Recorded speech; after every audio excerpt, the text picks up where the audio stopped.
Boa tarde, você que acompanha o Instagram do BNews. Começa agora mais uma edição do Panorama Eleições 2020, a série que a gente está promovendo com os candidatos à Prefeitura de Salvador. Essa é a última, na verdade. Hoje a gente conversa com o Wilton Coelho, candidato à Prefeitura pelo PSOL. Ele é deputado estadual, já foi vereador de Salvador, reeleito em 2016 e desde 2018 é deputado estadual. Atua nos movimentos sociais desde novo, desde cedo.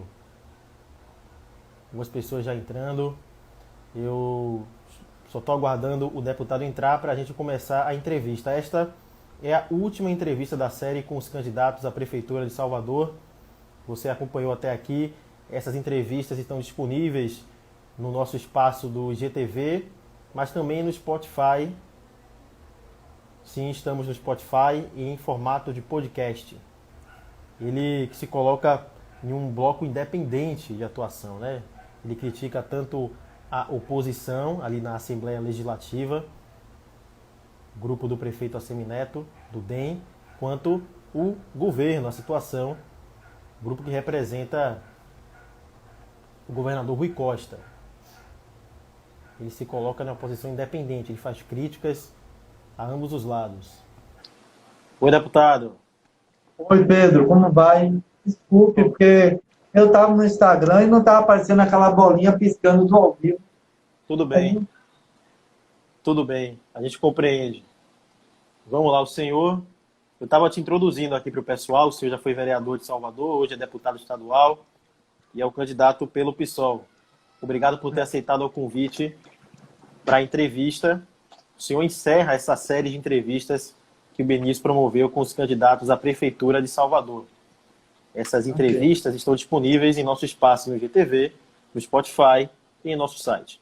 Candidato, vamos começar então com a pergunta padrão que a gente tem feito para todos os candidatos, que é a seguinte: entre os pontos do seu plano de governo, qual o senhor destacaria? Claro que tem muitos, mas qual o senhor destacaria? Tenho certeza que o senhor imagina que todos eles são importantes, mas qual o senhor destacaria como o mais urgente para ser feito caso o senhor seja eleito e governe Salvador a partir de 2021? Pedro, ainda que a situação do emprego, com distribuição de renda, não esteja subordinada principalmente às possibilidades de um município,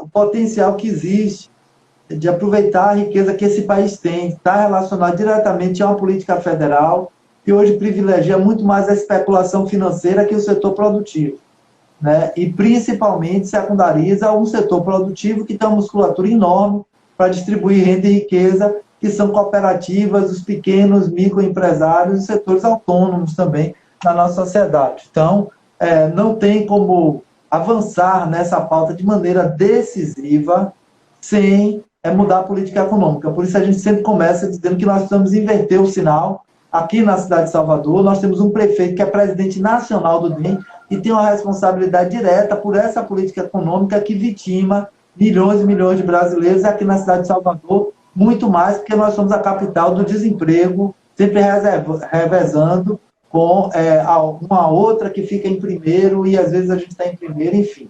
Né? O desemprego em Salvador aumentou desde o início da gestão do prefeito Assemineto, apesar de todas as promessas, de 7,2% para 17,7% em 2019, antes da pandemia.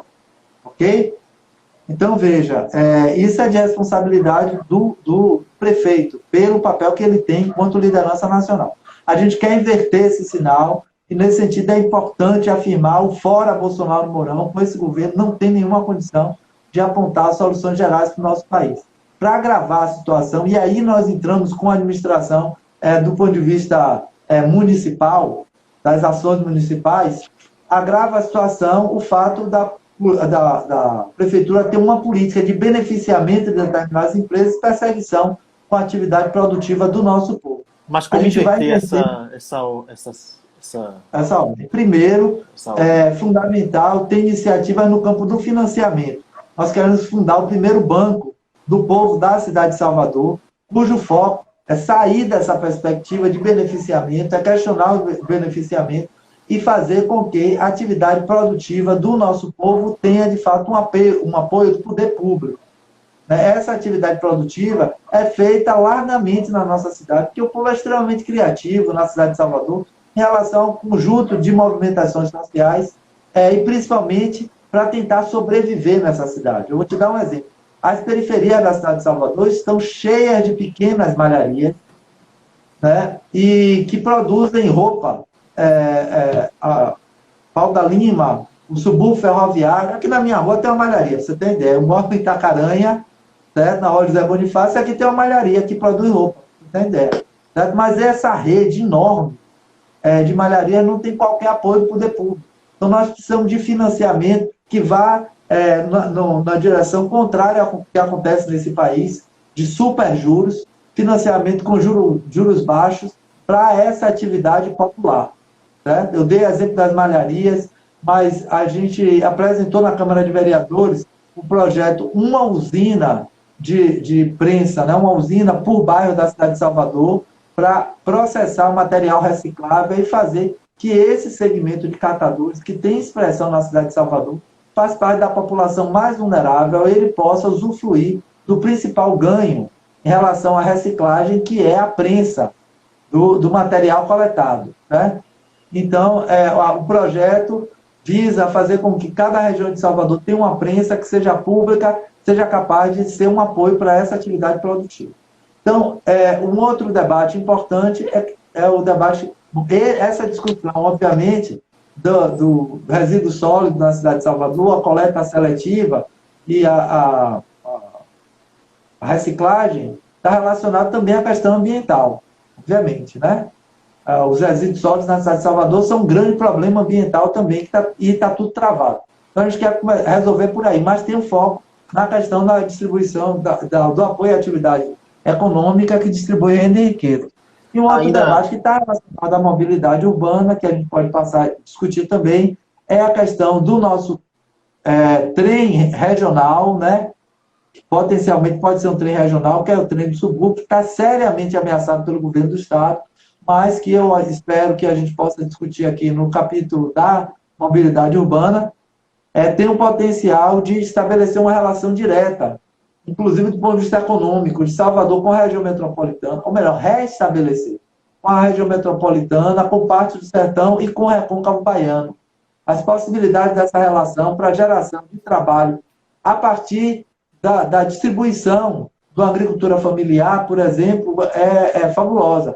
E, por outro lado, nós podemos ter uma rede de indústrias, pequenas indústrias, que processem essa produção, seja nas nossas cidades irmãs do Recôncavo, seja na cidade de Salvador, que também é algo fenomenal. Então, esses potenciais nós pretendemos desbloquear na cidade de Salvador, mas tudo isso depende de mobilização social, de uma postura de liderança do gestor, da cogestora, que é a companheira Rosana Almeida, né, que está aí, muito nos orgulha, como estando formalmente na candidatura de vice-prefeita, mas de fato será a nossa co-prefeita, chamando a cidade de Salvador para um grande processo de mobilização, que vai desaguar no primeiro congresso dos trabalhadores e das trabalhadoras autônomas da cidade de Salvador. Nós queremos discutir a atividade produtiva da nossa cidade com um largo segmento do nosso povo. A gente vai entrar nos outros temas ao longo da entrevista, o senhor já fez um resumão aí, né, na introdução, mas vamos avançar. Ainda falando em economia, no plano de governo do senhor, o senhor fala em um programa de transferência de renda mínima. E diz, está assim mesmo definido no plano, de que os super ricos vão custear esse programa. Eu queria que o senhor detalhasse essa proposta. Como seria isso? Eu vou dar dois exemplos aqui. Mas, desculpe, Pedro. Me empolguei. Nada, imagina. Veja bem, eu vou dar dois exemplos aqui, Pedro. Primeiro, nós temos uma parte dessa cidade que concentra uma renda de riqueza muito grande. Ela é proprietária de imóveis que tem um valor acima de 5 milhões e nós defendemos uma alíquota suplementar de IPTU para essa população. O Brasil, todos nós sabemos, você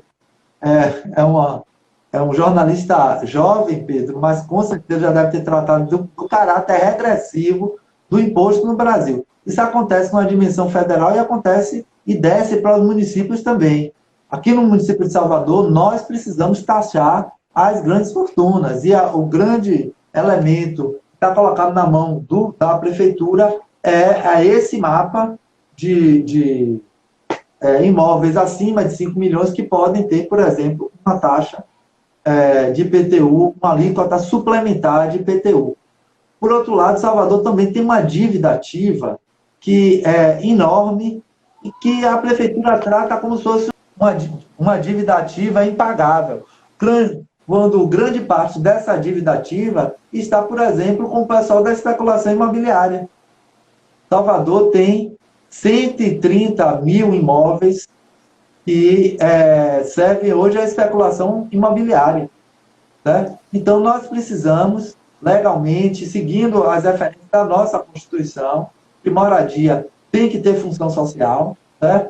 Nós podemos também fazer uma taxação desse esquema especulativo na cidade de Salvador, inclusive com fisco de imóveis, porque boa parte desses imóveis que estão hoje nessa situação de mera especulação, eles estão fechados, eles são donos de proprietários cujo valor da dívida é maior do que o próprio imóvel. Certo? Claro que eles têm muitos imóveis. Né? Então, nós precisamos seguir nesse caminho. Existe uma concentração de riqueza e de renda na cidade de Salvador que precisa ser taxada assim. Nós precisamos ir num movimento que é um movimento que faz o mundo todo. Quem tem mais, paga mais. Quem tem menos, paga menos. Só no Brasil a situação é inversa. E qual seria o inversa. valor? O senhor já cogita um valor para esse programa? Não, isso aí nós vamos precisar realmente fazer uma análise orçamentária. O nosso desejo é que seja algo próximo a um salário mínimo, mas é uma vontade. Nós vamos precisar, de fato, fazer uma análise do orçamento. Agora eu te digo, Pedro, pela nossa experiência na Câmara de Vereadores, nós sabemos que existe uma margem de manobra no orçamento, porque nós simplesmente propusemos um conjunto de medidas, de projetos orçamentários para a cidade de Salvador, e você também deve saber disso, e quando a gente propõe um projeto orçamentário para a cidade, você tem que dizer a fonte, de onde vai tirar. E nós propusemos dezenas de projetos orçamentários, ao PPA primeiro, que é o plano dos 4 anos, talvez a gente possa discutir isso depois também, mas as leis orçamentárias anuais também, que são as chamadas LOAs, né? Essas leis, esse aparato de leis orçamentárias sempre recebeu um conjunto muito grande. O nosso mandato sempre foi um mandato disparado na apresentação de emendas na Câmara de Vereadores. Geralmente se fazia o debate sobre a proposta da Prefeitura e o debate sobre as propostas do mandato da resistência. Nós tínhamos 2 debates quando ia discutir as leis orçamentárias, porque nós vimos com todo um programa. E não se estabelece proposta, volto a dizer, de projeto orçamentário sem dizer de onde vai sair o recurso. E nós dizíamos de onde sairia o recurso. Né? Existia uma realocação de recursos de coisas que, ao nosso ver, não são tão importantes na cidade de Salvador para coisas que seriam fundamentais, como, por exemplo, bancar um projeto como esse da renda mínima. Essa última parte da sua resposta, eu acho que contempla a pergunta do Fábio. Ele questiona justamente como seria essa tentativa de taxação na Câmara. Se o senhor acha que teria um apoio dos vereadores. Você fala seus colegas, mas o senhor não é mais vereador, dos colegas de Câmara. Mas acho que o senhor já respondeu, né, que houve essa dificuldade antes. Agora, com o senhor prefeito, o senhor acha que também seria difícil? Não, eu acho, eu que já passei por um mandato e meio na Câmara de Vereadores, e foi uma experiência riquíssima. Sei que a Câmara é muito permeável à influência de uma população que se mobiliza. Na verdade, o parlamento, como diria o saudoso Valdir Pires, é o espaço de parlar. Valdir Pires falava sobre isso, maravilhoso, né? É o espaço de parlar, mas parlar o quê? Falar a voz do povo. Aquela é para ser A Câmara, qualquer parlamento, é para ser a voz da população. E, curiosamente, Pedro, quando a voz da população se expressava com muita força, a Câmara, por diversas vezes, reviu posições. Eu poderia relacionar para você aqui o plano de carreira da educação, que nós iniciamos o debate, retomamos a perspectiva de ter um plano de carreira para a educação no município de Salvador, quando grande parte da categoria nem acreditava nisso. Nós inauguramos o processo com audiência pública na Câmara de Vereadores sobre o tema. O prefeito ACM Neto mandou uma proposta para a Câmara de Vereadores de plano de carreira. A Câmara rejeitou a proposta do prefeito ACM Neto, em função da pressão das educadoras e educadores. O projeto voltou para as mãos do prefeito. A categoria fez seminários com a participação de mais de 3.000 pessoas, 3.000 educadoras e educadores, refez o plano de carreira e foi esse que foi a votação na Câmara. Então, eu acredito que quando a população está no processo de mobilização, a Câmara se torna um espaço permeável. Agora, não é o cotidiano. O cotidiano da Câmara de Vereadores, infelizmente, é de aprovação de políticas antipopulares. Mas nós vamos exercer uma liderança política na cidade de Salvador para chamar essa participação. Por isso, tudo está interligado, né? Eu falei aqui de mobilidade, falei aqui de emprego e renda, mas a gente pode ligar com mobilidade, pode ligar com saúde. E nesse caso aí, está relacionado com a perspectiva de nós mostrarmos de maneira evidente para a população que o Executivo vai pegar principalmente as peças orçamentárias e vai chamar o povo para discutir diretamente, vai dar poder de decisão ao nosso povo, implementando um primeiro congresso do povo da cidade de Salvador para discutir diretamente com a população, com a sociedade civil, o PPA, né, são os 4 anos de governo, as grandes diretrizes de para onde vai o dinheiro. Porque, Pedro, é o seguinte, eu sempre digo isso, proposta de eleição é mera carta de intenção, se ela não está nas leis orçamentárias. Se você não tem um governante que vai lá e bota no PPA e depois bota na lei orçamentária anual, é demagogia eleitoral, entendeu? O verdadeiro programa de governo nesse sentido são as peças orçamentárias. O que é que o pessoal vai fazer? O PCB e a Unidade Popular, eu e a companheira Rosana Almeida, à frente disso, nós vamos dizer, essa aqui é uma responsabilidade, aliás, que é uma prerrogativa do prefeito apresentar o PPA para a Câmara de Vereadores. Nós vamos chamar o povo, e tem metodologia para isso, existe metodologia, técnicas para fazer esse envolvimento, né? O Brasil tem alguma experiência nisso, outros países têm muita experiência nesse trajeto de desenvolvimento de metodologia, de envolvimento direto da população. Então, nós vamos chamar a população para discutir o PPA e discutir as leis orçamentárias anuais, que se chama de orçamento participativo deliberativo. Certo? E por que eu faço questão de falar com essa força do deliberativo? Porque muita coisa já se chamou aqui na cidade de Salvador de orçamento participativo desde Leeds, mas nunca foi feito. Porque não adianta você chamar a população de maneira consultiva. Ela tem que ter capacidade de deliberar. Significa, Pedro, que se a população quiser que a prefeitura tenha 5.000 iniciativas, a prefeitura vai poder tomar 5.000 iniciativas? Não. Mas, se a prefeitura puder tomar 3.000 iniciativas, a ordem da prioridade vai ser aquela estabelecida pela população. Entende? Sim. Qual a avaliação que o senhor faz desse imbróglio envolvendo os ônibus de Salvador, né? A questão da passagem, do valor da passagem, é sempre uma discussão. A impressão que dá é que não está bom para ninguém, né? Que pelo menos ninguém está satisfeito com isso. População, poder público, empresário. Como o senhor iria gerir esse imbróglio caso eleito? A impressão que eu tenho, Pedro, é que só nos é dada a possibilidade de ter impressão. Eu fui vereador dessa cidade, mais uma vez, ressaltando, e nós, por diversas vezes, não foi só eu não, outras vereadoras e vereadores foram para cima para conseguir a planilha dos gastos das concessionárias de transporte coletivo de Salvador, e elas não cedem. Ninguém sabe qual é o preço de custo do transporte coletivo na cidade de Salvador. A prefeitura, quando a Câmara vai para cima, parte da Câmara vai para cima, o prefeito diz que não tem também não.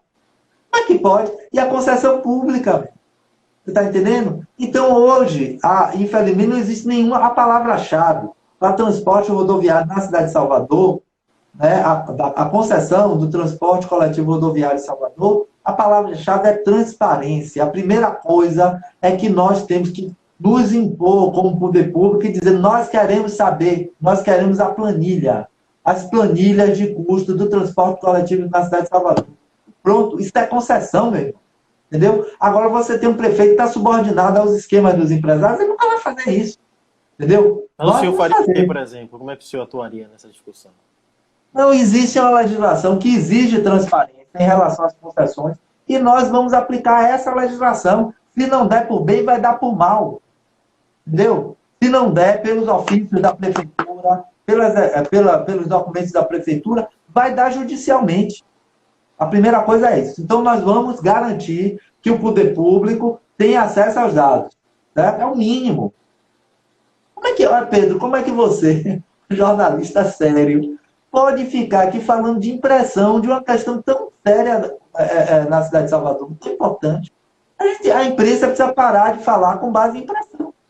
Entendeu? Mas isso não é culpa da imprensa, eu sei se é culpa do poder público. O poder público deveria dar a condição de transparência para você, que é um jornalista sério, chegar aqui e fazer a discussão com dados. Não para com essa história de achismo, meu irmão. Né? Uma questão tão séria na cidade de Salvador, né? Um terço da população, mais de um terço aí andando a pé, porque não tem condição de pagar o transporte coletivo. Né? Então, além de outras coisas, né, que acabam mascarando esse dado.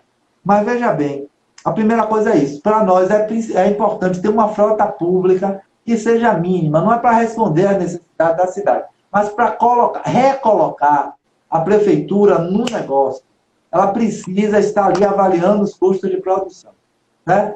E, por fim, nós precisamos criar um fundo de mobilidade urbana que faça o debate, por exemplo, com o empresariado da cidade, até que ponto bancar o auxílio transporte não é algo menos eficaz do que contribuir, colocar esse recurso no fundo que possa viabilizar o tarifa zero. Né? Então, todo esse debate aí foi feito, inclusive, em 2013. Essa proposta, inclusive, que nós estamos defendendo aqui na cidade de Salvador, de colocar para o debate, de colocar para análise, porque, como eu te falei, o que a gente não tem na cidade de Salvador é transparência, mas não é uma coisa particularizada aqui.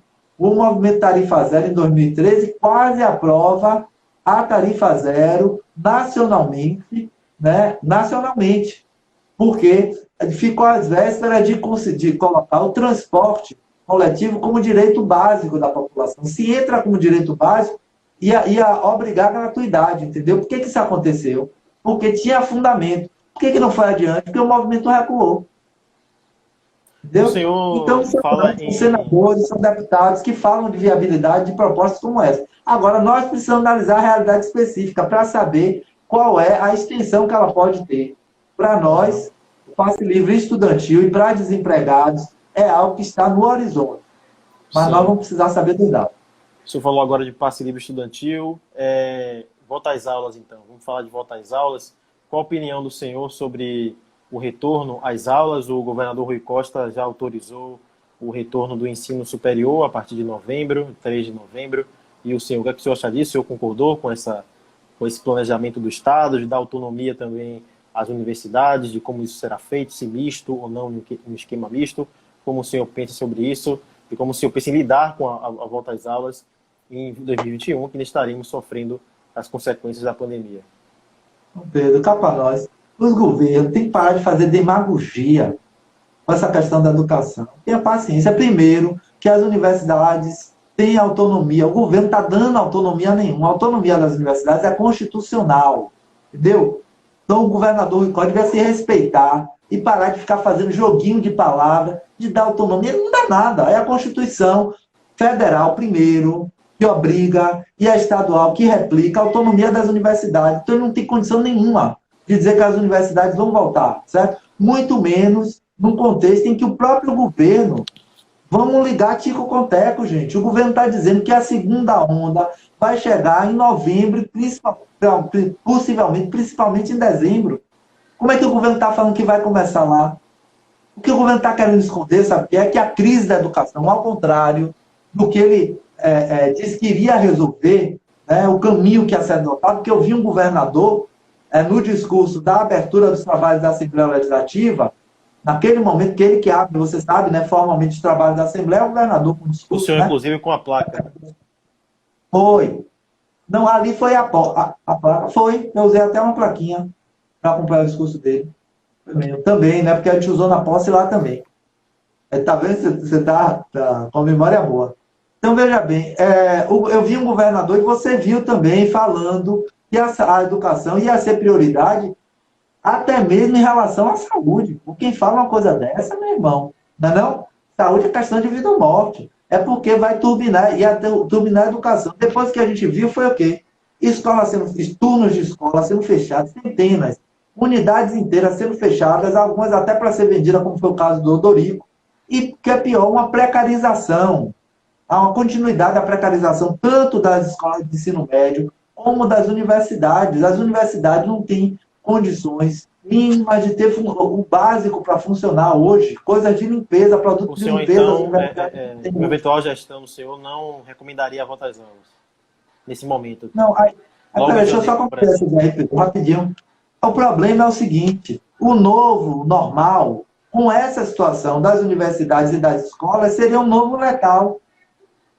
Entendeu? As escolas superlotadas, a maioria, boa parte da rede de escolas estaduais não tem sanitário, certo? Não responde a critérios sanitários básicos. Isso é uma realidade. Entre nas escolas estaduais aqui do subúrbio que você vai ver. O interior é pior ainda, entendeu? Então, é essa desmoralização que o governo tenta evitar e está empurrando com a barriga com esse discurso. Hoje ele decretou, para você ter ideia, por decreto, simplesmente definiu férias coletivas para as educadoras e educadores de maneira compulsória, sendo que o governador teve um encontro com a PLB anteontem e não tratou desse tema, quer dizer, um desrespeito total. Como é que você acha que vai fazer alguma coisa que preste na educação com essa postura de desrespeito total com as E me diga educadoras? qual seria a postura do senhor em janeiro de 2021. Não, para mim, olha, dado esse quadro de que nós vamos pegar uma educação em crise na cidade de Salvador, com dificuldades, isso não vai ser resolvido, nós não vamos arriscar a vida das pessoas, voltar às aulas só com vacina. Tem que ter a produção da vacina. Eu não vou aqui expor as crianças, e os dados internacionais estão mostrando como as crianças acabaram virando transmissoras de massa nos países em que se tentou voltar à aula. Se estabeleceu um nexo direto entre a presença das crianças nas escolas e a contaminação das famílias. Nós vamos ficar maquiando isso? Então, ao meu ver, com segurança, aula presencial, só com vacina. Vacina, que o Até senhor agora, disse, uma distribuição em larga escala, né? Porque só conseguir a vacina não é exatamente. bastante. Depois da vacina ainda tem Exatamente. a missão de distribuir essa vacina. Isso daí tem que ser prioridade da prefeitura. Na nossa gestão vai ter vacina. Não tem jeito, isso é prioridade, é a vida da população. Agora, Então, para mim, a presencial é isso aí. Vamos parar de fazer demagogia. E a outra, mais ao ensino remoto, num debate democrático, com a categoria, porque o governo estoura pontes assim, fazendo o que ele fez hoje, com esse decreto. Aliás, acompanhado pelo prefeito Assemineto. Que é assim, o governador Rui Costa vai e faz a maior agressividade com educadores, com educadoras, com servidores públicos em geral, como foi a reforma da Previdência, e o prefeito Assemineto fica muito tranquilo para chegar e fazer, né, todo mundo referenciado em posições aí de Bolsonaro, ao meu ver. Certo? isso que eu ia lhe Então, perguntar sobre mas o essa... ensino remoto, um debate democrático, respeitoso com a categoria, ao meu ver, é possível. Né? Estabelecendo um plano que garanta condições de trabalho, esse debate pode ser feito, mas a condução tem que ser das educadoras e educadores. Né? O governo tem que, principalmente, fazer um grande palco para esse debate. Essa postura do senhor independente, como o senhor mesmo se coloca, o senhor é oposição ao governador Rui Costa, o senhor também é oposição ao governo federal, e aí o senhor é eleito prefeito, por exemplo, em 2021. Como seria essa relação? Porque, naturalmente, a prefeitura conversa, né, com o governo do estado, com o governo federal também. Como seria esse trato entre vocês, da sua parte? Como eu falei, existem situações como, por exemplo, fechamento de escola. Nós não vamos aceitar isso. Nós vamos chamar a cidade para discutir. O governador vai ter que conversar com a cidade de Salvador, não é com o prefeito isoladamente. Né? Agora, esse tipo de lógica, Pedro, em relação ao que é o fundamental da administração pública, já acabou com a efetivação de normativas que estão na nossa Constituição. O grosso dos recursos são constitucionais. Eles têm que vir para os municípios, independente do governo. Foi assim que a Prefeitura de Vitória da Conquista, as primeiras administrações do PT foram muito boas. Na época de ACM Avô, ele dizia que se ia lá em Vitória da Conquista, eu sei que eu era militante na época, se o PT ganhasse, ele ia esmagar a Prefeitura e ACM Avô. Não vai dizer não. Ele dizia na cara. Dizia na cara do pessoal de Salvador, da população de Salvador, se não eleger o meu, nós vamos boicotar. Falava isso com as prefeituras do interior.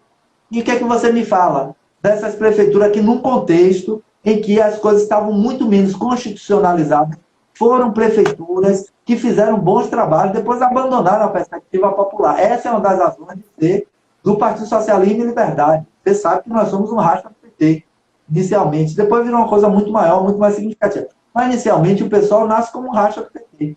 Entendeu? Mas, naquela época, foi possível fazer em Vitória da Conquista, em Itabuna, em Jaguaquara. Eu listaria aqui para você diversas cidades que batiam de frente com o coronelismo de ACM o avô, né? À época. Mas vamos fazer a mesma coisa, não tem problema. A cidade tem que se colocar com personalidade. O que é que o povo quer? O que é que é de interesse da cidade? É essa defesa que nós vamos fazer. Se o governador não quiser ter um mínimo de respeito da população de Salvador, ele vai pagar o preço por isso e não vai esperar a eleição, não. Nós vamos chamar o povo para a rua.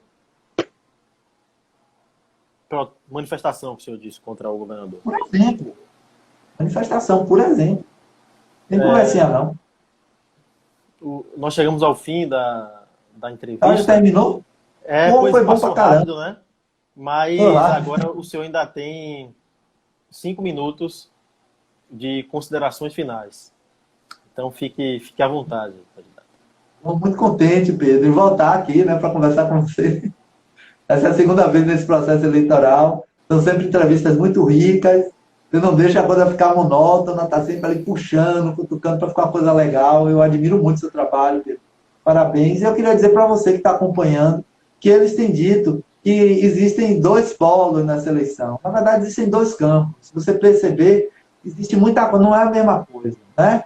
Mas existe uma perspectiva conservadora que vai permeando essas 2 alternativas aí, que fez com que, por exemplo, eles se encontrassem na reforma da Previdência, na política de fechamento de escolas, né, e na forma como se trata o funcionalismo público, na privatização da saúde. Né? Então, nós precisamos entender que existem 2 campos. Um campo referenciado em posições conservadoras, agressivas contra o nosso povo, né, representado pelas candidaturas no campo do prefeito ACM Neto. E existe uma outra parte que não resiste a isso, que fala, mas de fato não faz resistência a isso. Certo? Esse é o polo conservador. Esse é o campo, o campo conservador. O outro campo é um conjunto de propostas que quer realmente colocar o debate sobre as grandes questões da cidade numa perspectiva popular. Então eu queria finalizar dizendo isso. Avalie direitinho as propostas, eles estão aí falando que a Frente Capital da Resistência, né, composta por nós do pessoal, o PCB, a Unidade Popular, não tem posições sobre a cidade. Isso é uma mentira. Você viu aqui nessa entrevista, se for nas redes sociais, você vai perceber. Aliás, eles já começaram, inclusive, a pegar as nossas propostas. Né? O deputado e candidato João Bacelar ontem deu uma entrevista numa emissora falando do Banco do Povo. A proposta é toda do Banco do Povo. Né? Eu estou achando que tem mais gente da resistência aí nesse processo eleitoral. Sei não, acho que não dá, por causa da trajetória, é toda complicada. Mas, nesse sentido, aprecie as posições da Frente Capital da Resistência. Vocês vão ver que a gente está sempre fazendo relação, sem mentira, sem demagogia, com o contexto nacional, mas a gente está te chamando para usar. Nós não estamos chamando para votar. Né? Nós já fizemos uma guerra de independência. Nós temos que lutar pela soberania desse país no nosso território. E, para isso, existem posições são municipais que podem virar exemplo para o Brasil e afirmar o que nós somos desde sempre. A nossa ancestralidade nos diz, nós somos a capital da resistência. Vamos exercer isso no processo eleitoral e vamos exercer isso numa administração que seja realmente popular, com base popular, afirmando um Ubuntu, né? Sou porque somos, né? Nada sobre nós sem nós. Tá bom? Obrigado, Pedro. Estamos sempre à disposição para fazer esse debate maravilhoso que você está sempre coordenando. Eu que agradeço, candidato, por ter aceitado o convite. Tchau, tchau. Tchau. Então foi isso, pessoal. Chegamos ao fim da entrevista com o deputado estadual Hilton Coelho, candidato à Prefeitura de Salvador pelo PSOL. E chegamos ao fim também da nossa série Panorama Eleições 2020 com os candidatos à Prefeitura de Salvador. Todas as entrevistas estão disponíveis em nosso IGTV, em vídeo, em nosso perfil no Spotify, Panorama Eleições 2020, para você escutar, e também em formato de texto em nosso site. Tchau e até a próxima.